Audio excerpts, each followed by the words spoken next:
നമസ്കാരം. മാന്യ പ്രേക്ഷകർക്ക് കേരള ജ്യോതിഷത്തിലേക്ക് സ്വാഗതം. ഭാരതത്തിലെ പൗരാണിക കാലം മുതൽക്ക് തന്നെ അതീവ പ്രാധാന്യവും മഹത്വവും കൽപ്പിക്കപ്പെട്ട ഒരു അനുഷ്ഠാനമാണ് വ്രതാനുഷ്ഠാനം. വ്രതാനുഷ്ഠാനങ്ങൾക്ക് സനാതന ധർമ്മമായ ഹിന്ദുധർമ്മം ഒരു സുപ്രധാന സ്ഥാനമാണ് നൽകിയിരിക്കുന്നത്.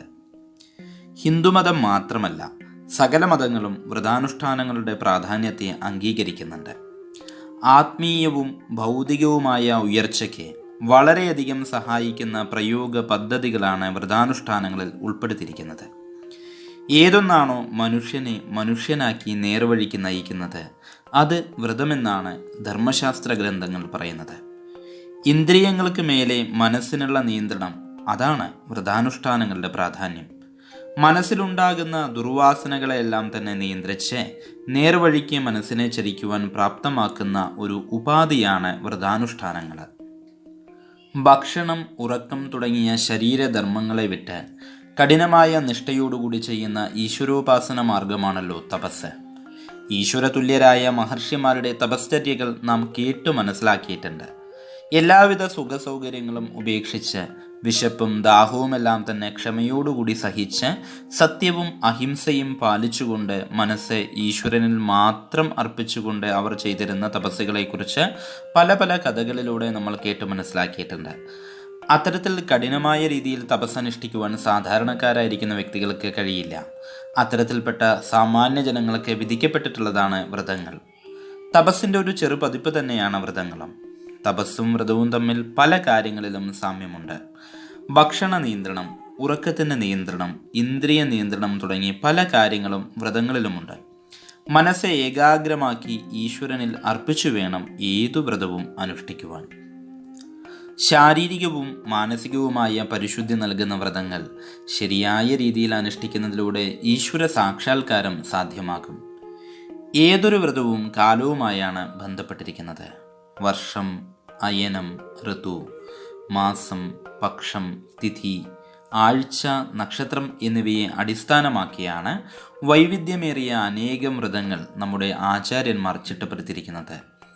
തപസ് എന്നത് അതിൻ്റെ ഫലപ്രാപ്തി വരെയും തുടരുന്ന സമയത്തിൽ വ്രതം ഒരു നിശ്ചിത സമയത്ത് തന്നെ അവസാനിപ്പിക്കുന്നു. വ്രതാനുഷ്ഠാനങ്ങളിലൂടെ ഒരു വ്യക്തിക്ക് ദഹനേന്ദ്രിയങ്ങളുടെ പ്രവർത്തനം ക്രമപ്പെടുത്തുവാനും രക്തചംക്രമണ വ്യവസ്ഥയുടെ സന്തുലനം ശരിയാക്കുവാനും ശ്വസന വ്യൂഹത്തിൻ്റെ ശുദ്ധീകരണം സാധ്യമാക്കുവാനും സാധിക്കുന്നു. കൂടാതെ ഏകാഗ്രത, ബുദ്ധിസാമർഥ്യം, ദയാനുകമ്പ, ധാർമ്മികമായ ജീവിതചര്യ തുടങ്ങി അനേകം ഉത്തമങ്ങളായിരിക്കുന്ന ഗുണങ്ങളും ആ വ്യക്തിക്ക് കൈവരുന്നു. വ്രതങ്ങൾ പ്രധാനമായും 3 വിധത്തിലുണ്ട്: നിത്യം, നൈമിത്തികം, കാമ്യം എന്നിങ്ങനെ. നിത്യവും മനുഷ്യൻ അനുഷ്ഠിച്ചു വരുന്ന സത്കർമ്മങ്ങളെ നിത്യവ്രതം എന്ന് പറയാം. പുണ്യസഞ്ചയത്തിനായാണ് നിത്യവ്രതങ്ങൾ നോക്കുന്നത്. ഏകാദശി തുടങ്ങിയ വ്രതങ്ങൾ ഉദാഹരണം.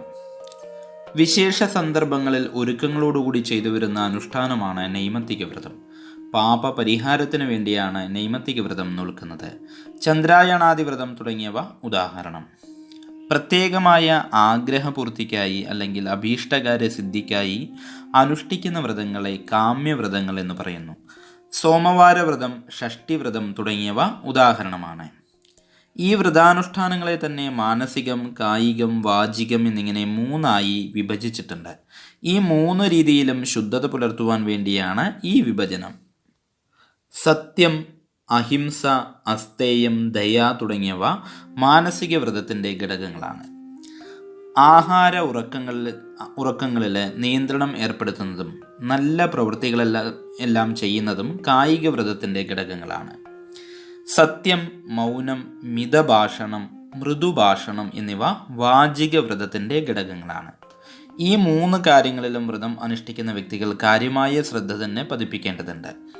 വ്രതം അനുഷ്ഠിക്കുന്ന വ്യക്തികൾ അവശ്യം പാലിക്കേണ്ട കാര്യങ്ങളെക്കുറിച്ച് അടുത്ത വീഡിയോയിൽ പറയുന്നതാണ്. നന്ദി, നമസ്കാരം.